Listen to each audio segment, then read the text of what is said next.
మా అమ్మ ఎప్పుడు చెప్పేది, మనల్ని ఎవరైనా ప్రేమిస్తే ఎలాంటి పరిస్థితుల్లో ఉన్నా, ఎన్ని కారణాలు అడ్డొచ్చినా ఆ ప్రేమని చనిపోయేంత వరకు వదులుకోకూడదు.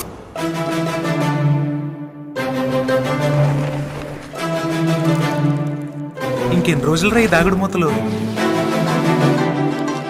కొంచెం టైం కావాలనిపిస్తుంది రా.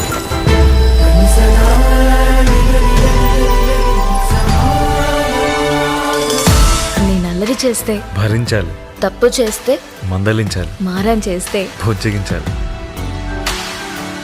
చందమామని చేరుకోవడం ఆ పావురానికి గమ్యం అయితే, నిన్ను చేరుకోవడమే నా గమ్యం ధరణి.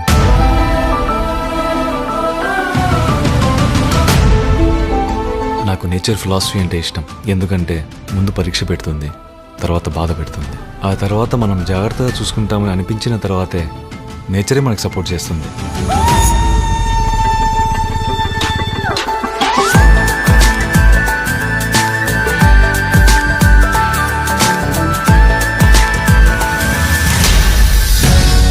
ఆ రాముడు సీత కోసం ఒక్కసారి యుద్ధం చేశారా, కానీ నా సీత కోసం ప్రతి క్షణం నాతో నేనే యుద్ధం చేస్తున్నా. కాలిపోతున్న కాగితానికి ఎంత ప్రేమ చూపించినా తిరిగి రాదు.